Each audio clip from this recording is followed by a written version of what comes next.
No one expects a One Ring bonus video. No, now, in all seriousness, so at Godless Mom on Twitter tweeted, question from a reader: what books would you recommend to have an indoctrinated 10-year-old read that will help her develop and promote her critical thinking? Hashtag atheist. And the tweet will be linked in the description below. And I answered it, but I couldn't stop the wheels from turning. So I figured I'd throw together a quick bonus video giving my top 10 um, book recommendations for indoctrinated preteens. And one, I didn't quite notice the gender, the pronouns in the tweet. And so when I put together the list, but two, this is kind of tangentially, going onto a tangent off of that tweet, so looking to be a more general top 10 list. So there will be books that for this specific situation would probably be placed higher or lower on the list. But this top 10 is more of a it's more a set of guidelines to paraphrase from Pirates of the Caribbean. Still getting over the cough. Anyways, so first we'll start off with a couple of honorable mentions. And well, actually, first we'll start with my criteria for this list, and then we'll go into the honorable mentions and the list, then the list itself. So, firstly, my criteria. One, I'm looking mostly at books that are already widely, somewhat widely considered as classics. So, books that will be more likely to be allowed in a more fundamentalist home, because they're already classics, they're already old as heck, so they're not the new, it's not the Harry Potters or or those Percy Jackson books, it's not dealing with the witchcrafts and the Satans. And as this is, as the age range, the tweet specified a 10-year-old, so this list is more directed at preteens. So, older books already regarded as classics, and books that, from what I've, that have what I feel is a very, a quicker, more engaging pace. Something that doesn't like to meander or go into a lot of tangents like my videos. But, and usually, so something that will keep the attention of a younger reader is a lot of what's going into this. And then the third criteria will be something that includes some kind of commentary or slightly subversive element that will get a kid thinking. So that's essentially the criteria for this list. A couple of honorable mentions. One is Out of the Silent Planet by C.S. Lewis. It scores high on the would it be allowed scale because it's by C.S. Lewis. It's highly speculative fiction, but on the downside, why it didn't make the list is the same reason why it scores so high on the availability scale, on the allowability scale. It was written by C.S. Lewis. So it's very heavily Christian themed. So while it could get someone thinking, it's not likely, it may very well just push them deeper into fundamentalism. So, and then another honorable mention would be The Time Machine by H.G. Wells. Once again, it's got the commentary, it's got the stuff to think about, it's engaging. But seeing as how there is, a big chunk of the book, what the book is most famous for is the portion with the Eloi and the Morlocks, two, separate species of humans that, are descended from us. I don't see that, being that it's very iffy whether certain extreme, fundamentalist households would allow this. It's much less likely than others. And I'll keep an eye on the views, the likes and such, and if I get a lot of good feedback, I've already got an idea for what might make the list for a higher age bracket. I might do a for indoctrinated teenagers as a follow-up. So we'll see how this video does. But anyways, on into the list. So number 10, The Prince and the Pauper, or this is a twofer. The Prince and the Pauper, or A Connecticut Yankee in King Arthur's Court, both by Mark Twain. Prince and the Pauper was published in 1881 or 1882, depending on whether you were in the U.S. or Canada. But both highly engaging. Both have that social commentary. Prince and the Pauper, a little more so because it has chapters, it has a subplot that, a minor little arc that deals with a crazy hermit who believes that angels told him to kill the prince. And a good thing about comedy is it gets you laughing, and then the more witty, the sharper comedy gets you thinking. So that's why they made the list. They're pretty high on the acceptability, especially if, especially American, fun, especially in America, because Mark Twain is one of the greatest American authors. So,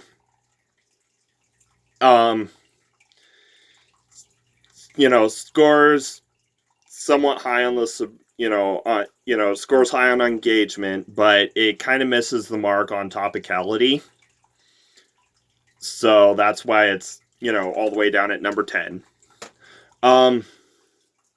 Number 9, The War of the Worlds by H.G. Wells, and number 9's another 2-4. So, number 9, The War of the Worlds by H.G. Wells, which was, written which was published in 1897. And then Pride and Prejudice by Jane Austen, which was published in 1817. Now, for this, Pride and Prejudice is one of the books that in this specific instance, in the specific instance mentioned in the tweet, it would be higher on the list. But, so, The War of the Worlds, or rather, Pride and Prejudice, since we're already talking about it, is, it's got the wit, it's got the subversive, the slightly subversive, twist to it. It's chock full of social commentary. Once again, it's not quite on topic, which is probably, in this specific case, I'd probably put it at, somewhere in the mid-range. And once again, it's widely regarded as a classic, so it's very likely to be okayed by most parents. The War of the Worlds by H.G. Wells is, it's engaging. I'm reading my way through it right now, and I'm thoroughly enjoying it. It's very plain and to the point. It's very written very to the point. There is some slight casual Victorian racism, which is a problem, but it's not as present, especially since the main thesis of the novel is imperialism sucks. As hey England and Europe, you've been imperializing everybody. So let's take a look at how it feels to be on the other side of the boot. And it does touch on religion. So if someone's, if a parent is more well-read or more, or more critical, and it is science fiction, it does deal with aliens, so it's less likely to be allowed, which is why it's towards the bottom of the list. Number 8, The Lost World by Sir Arthur Conan Doyle. Once again, engaging read. Pulp adventure going to see lost dinosaurs in South America. And it's it's not what Sir Arthur Conan Doyle's best known for. He's best known for Sherlock Holmes. But the whole point is an expedition to prove a crazy theory and bring back the proof.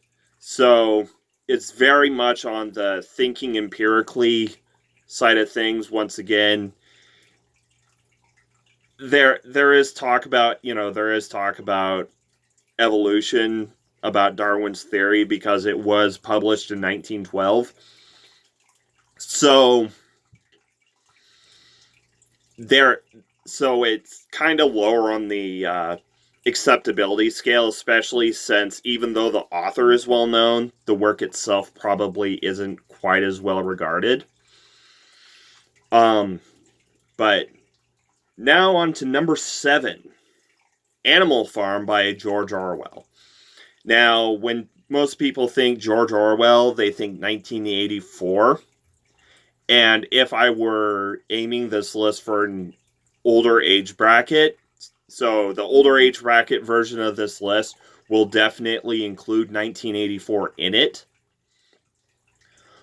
But Animal Farm is very much written to where it's directed at a younger audience.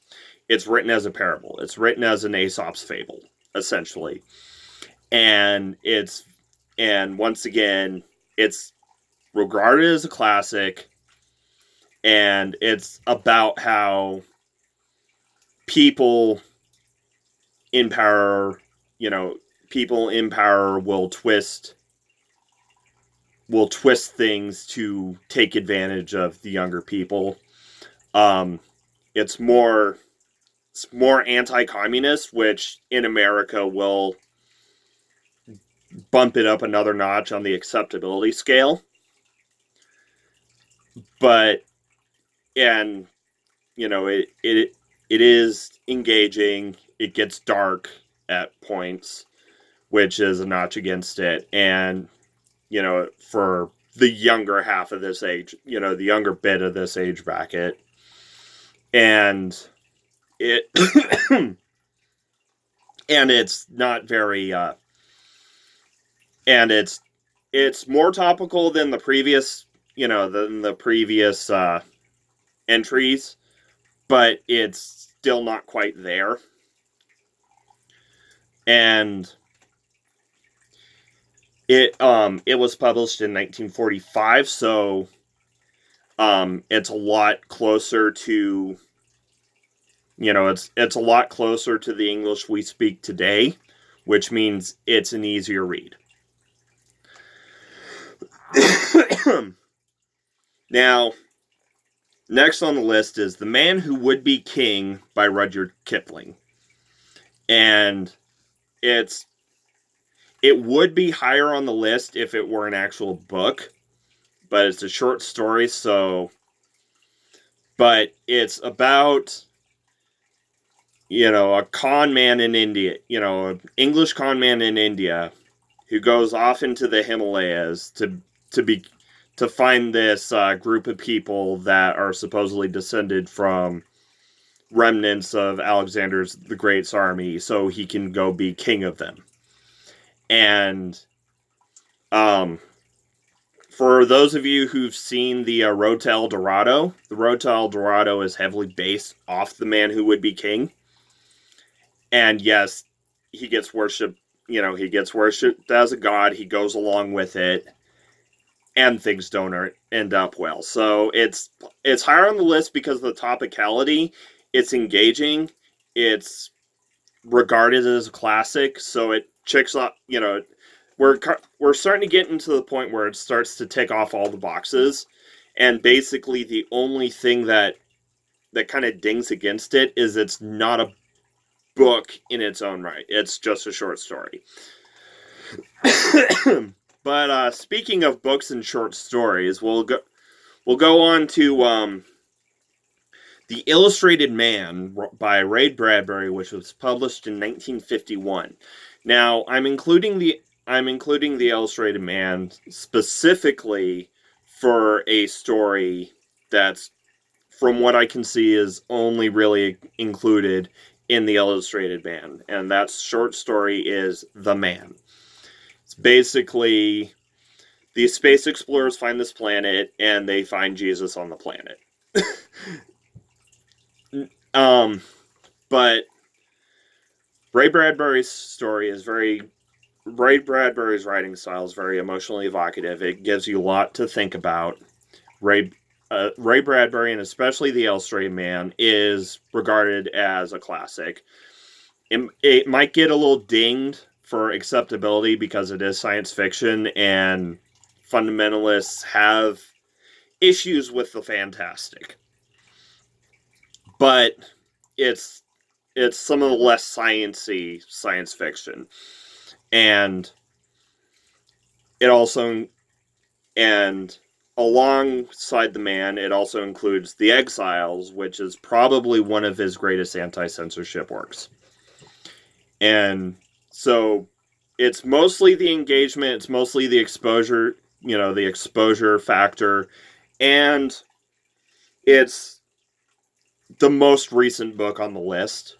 So once again, it's like, just looking at language, it's the easiest read.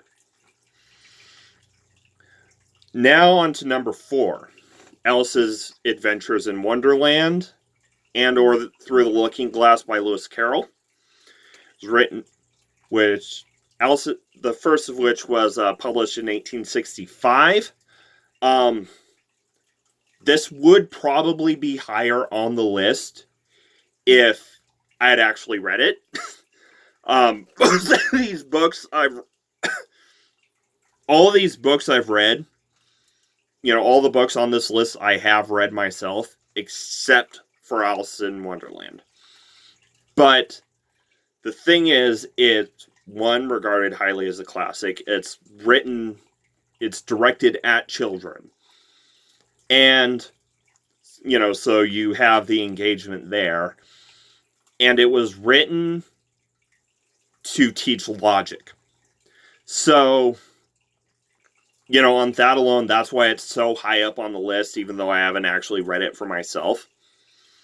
And number 3, which, depending on the situation, may get dropped to an honorable mention, but that's a very specific situation.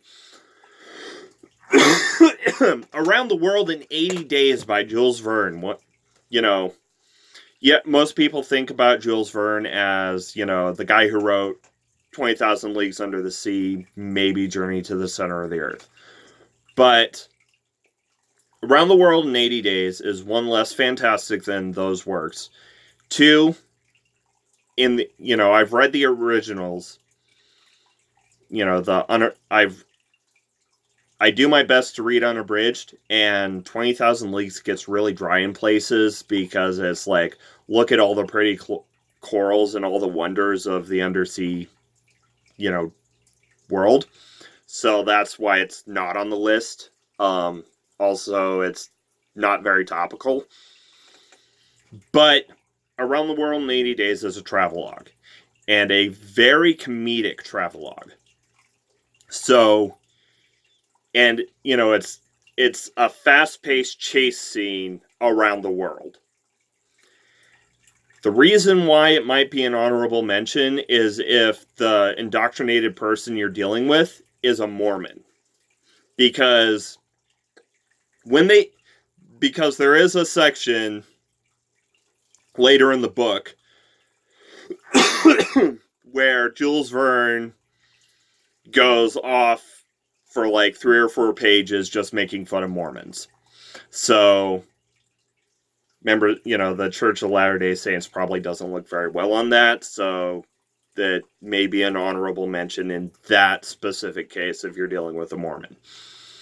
But, as Mark Twain said, travel is the poison of biases. That's heavily paraphrased, because I can't remember the quote off the top of my head. So, Around the World in 80 Days, Jules Verne, 1873. Number 2, The Three Musketeers by Alexandre Dumas.